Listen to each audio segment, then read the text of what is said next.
Welcome to the MLP Vector Review, a show about ponies and vector graphics. I am Sir Certix, and with me today are two other fine fellows. First off, we have Yanoda, International Man of Mystery. Say hello to the listeners, Yanoda. Hello everyone, I'm Yanoda. Yanoda has lived all over the globe, breaking hearts in countries you've never even heard of. Exactly. And we have Mahauer. Tell our beautiful listeners how lovely they all look today, Mahauer. You all look very lovely. Mahauer is a ghost, folks. Not a ghost as in dead, but ghost in the same way that a secret agent might be. You never know when he'll show up or when he'll disappear. And now that you know who we are, let's move on to the substance of the show. I can tell you what we're going to do, or we could jump right in and learn as we go. And I've flapped my gums at you enough already, so let's just jump in.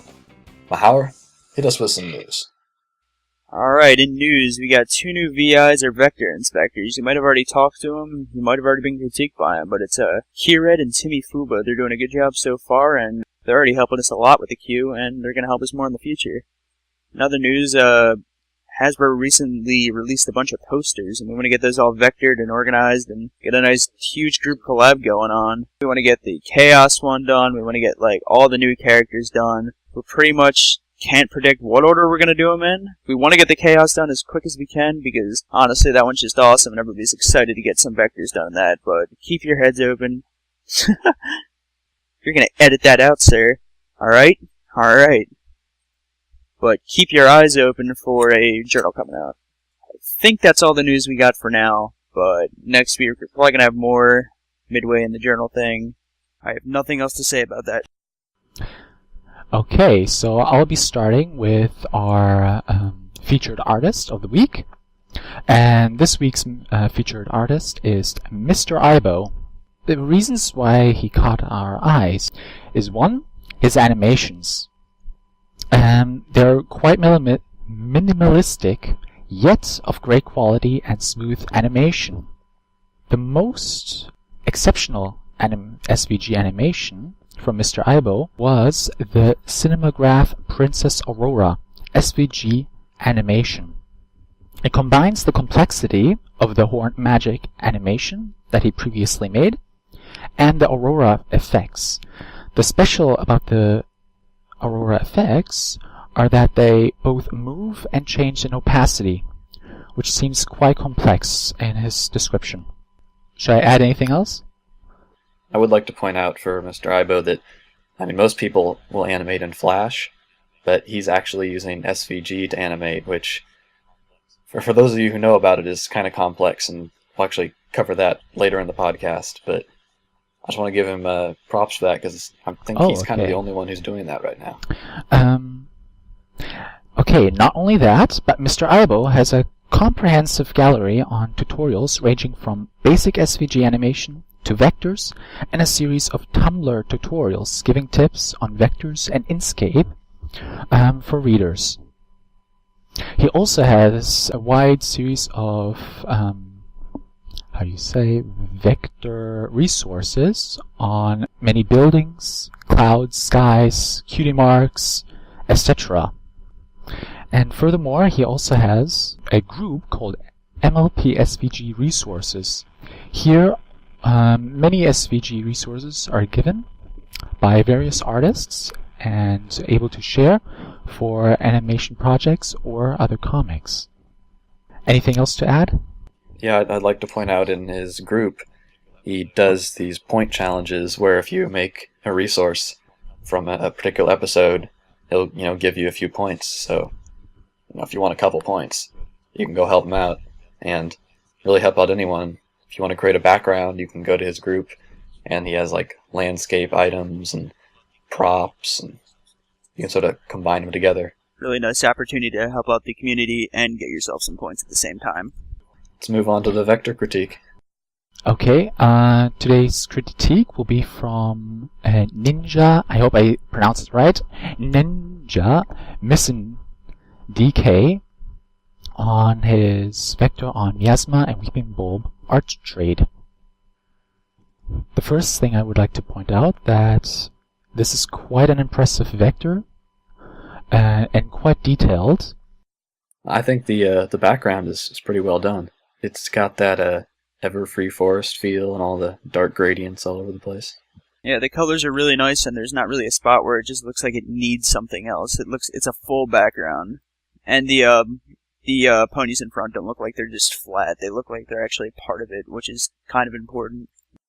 Yeah, I think the only things we have to point out are actually on the ponies themselves, not on the background. Yeah, it's very good quality, I have to say, and very impressive for this size of a vector. So should we point out some errors now? Sure. Okay, I would like to point out some, I would say, fill errors by the eye accents. I noticed that on each eye, the eye accents aren't fully covered by either the eye white or they overlap the iris or iris. Yeah, when you're doing eye accents like that, a good way to make sure that they don't overlap is to make a clipping mask that's the same size as the iris, and then put the eye accents in that, and that'll make sure they nicely follow the edge, because otherwise you can try to sort of line them up to the edge, and it often doesn't work too well. And if you're kind of like me and too lazy to deal with all the technical stuff of clipping mask and all that mumbo jumbo, you can just really, the best way I find is to take your time and really make sure you can't see the iris poking out or it's not overlapping a stroke or something. Just if you feel like you need to rush and get a vector done, you probably shouldn't be vectoring at the moment. You gotta just really chill and take your time. I would like to point out also a few stroke errors. There's one right below the muzzle area, where the stroke from the mane of miasma is poking through the stroke of the muzzle. There are also some stroke errors by the wing of miasma. There's one stroke where it's not directly connected to the wing, and a stroke corner of the green area of the wing poking out as well. Wait, do you think that one could be an artifact? The one at the bottom part of the wing? I'm not sure. Yeah, that's hard to tell, but I mean, if you do have an artifact when you export, which does happen sometimes, then usually just exporting again will fix it. But it is important to just like take a look at your image after you've exported, because sometimes your program will mess up and it won't look like you want it to. Now, there's also right at the top of miasma's ear, the ear outline and the mane outline kind of come together. The mane should go behind the ear outline, and there should be just a tiny bit of gap between them, because I see often a lot of people sort of push them right up against each other, and that the effect that creates is that it makes it sort of look like the ear is completely two-dimensional, because with a real ear and with a thick ear and a thick mane, when they sort of slot up against each other, there would be by necessity a little amount of space. So by providing a little space between the mane and the ear, you can make it look a little more 3D and realistic, other than just sort of paper cutouts. I would also like to add there's a small fill error poking out from the stroke by the mane on miasma. And that's just a quick fix. That should be no problem. Anything else? I just wanted to also mention that to the left of the pony's head, the swirl in the cloud gets a little bumpy, and there's really no easy way around that. You just gotta take your time and make sure that, you're using as few nodes as possible on swirls, because they're some of the hardest things you can vector. They get pretty intricate, and you really just want to narrow it down to as few nodes as you can and morph the shape how you want it. Don't rely too heavily on the width tool or the stroke tool here. I find it's best you'll get the smoothest transition on the swirls if you just morph the shape how you can using the nodes. And I think one final thing on this vector is, if you look down at Weeping Bulb, Weeping Bulb is fairly error-free, but just on the back of his leg, the stifle If you don't know what that is, don't worry, it's circled in here in the video. In the stifle, the stroke changes width somewhat dramatically, and that the rest of this vector has very nice, consistent outline widths, but just one area, a little problem. Under the wing, the part of the cloud that connects the pretty well done swirl to the arm, that's one stroke there, and then under that there's like it goes from thick to thin. That's just like the little thin part's probably attached afterwards, and that's supposed to resemble like separating the strokes. And although like you can get away with it in a lot of cases if you're careful, you really just want to separate that beforehand and it makes it look a lot more natural and smooth. Sounds good. Alright, we are going to move on now to the question and answer session. Our first question is from MisterAibo, who our feature artist this week, and he asked, what do you think about the animation possibilities of SVG, and tied to that, what do you think about APNGs? Now, I know a little about animated SVGs, so I'll try and answer this, but to be honest, MisterAibo, really, he's the expert on SVGs. From what I've learned from MisterAibo, SVGs can be animated by going into their XML and sort of manually coding the animation yourself. It's not particularly easy, but it is somewhat powerful, as you can see if you look at his animations. So I think SVGs have great potential for animation, but right now, because it's so difficult to create the animation, it's probably not going to take off until someone creates a program that makes it simpler and somewhat more intuitive. I think for the future of web animation, SVG is going to be big. And the next part, APNGs, for those of you who don't know, an APNG is an animated PNG, sort of like an animated GIF, but since PNGs are so much better quality, animated PNGs usually look a lot better. Now, the only problem with animated PNGs is that not every browser supports them, and even the ones that do often require an extra extension. One other problem, of course, is that since PNGs are so much higher quality, the files are a lot bigger, so your internet connection, if it isn't too good, it can take a while to actually download the whole PNG and start playing it. I think this is one area of the internet that's hopefully will take off in the future, because PNGs look way better than GIFs. But right now it's limited by the fact that internet speeds are still somewhat slow.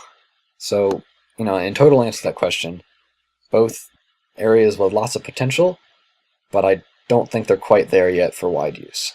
Hope that answered it to your satisfaction. If you want to know more about animated SVGs, I would suggest you go talk to MisterAibo, as he's fairly knowledgeable on the subject. Good answer, good answer. Alright, our second question is from Tajarnia. Hope I pronounced that right. Favorite background pony and why? Yanoda, why don't you answer this first? Well, I don't really have a favorite background pony, but I have several that I would categorize as one of my top favorites. One is Derpy, and I'm, of course, the same reason of the majority of the fan base. And Lyra, of course, I enjoy the humor considered from the fans about Lyra, and her human characteristics. And that's all so far. Yeah, when it comes to background ponies, people usually like them because of the fan characterizations, since there isn't much to go on from the show. Well, that actually brings me to what I was going to say. According to background ponies, most of them are just complete fanon, and a lot of what you know about them is completely just made up or inferenced. But some of the things that I actually do like about Lyra is sometimes, I think 2 or 3 times you could see her photobombing, just jumping up, all happy above a crowd of people.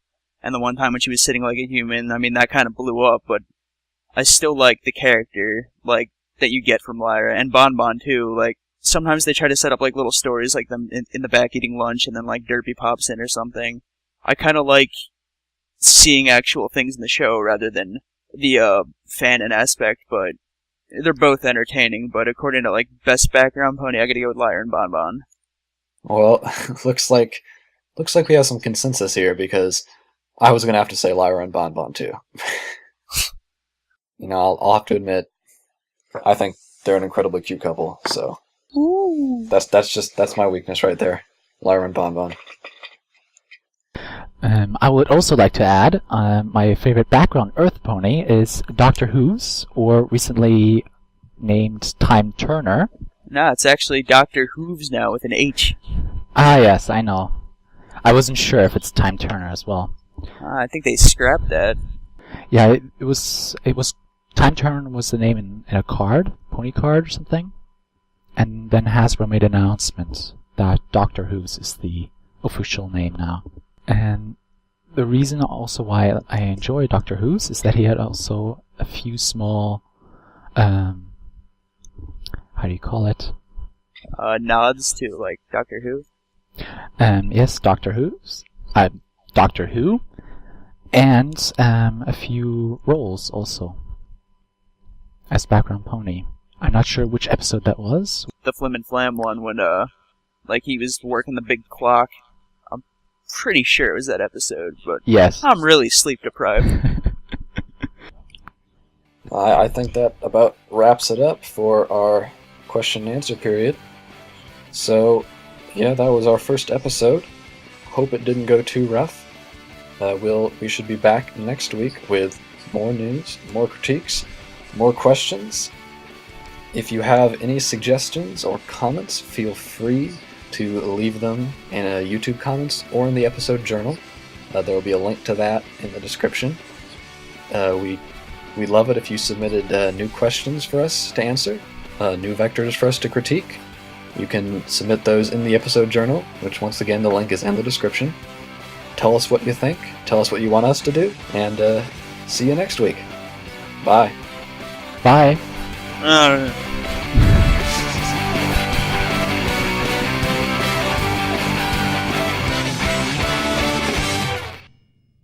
So should we stop recording then?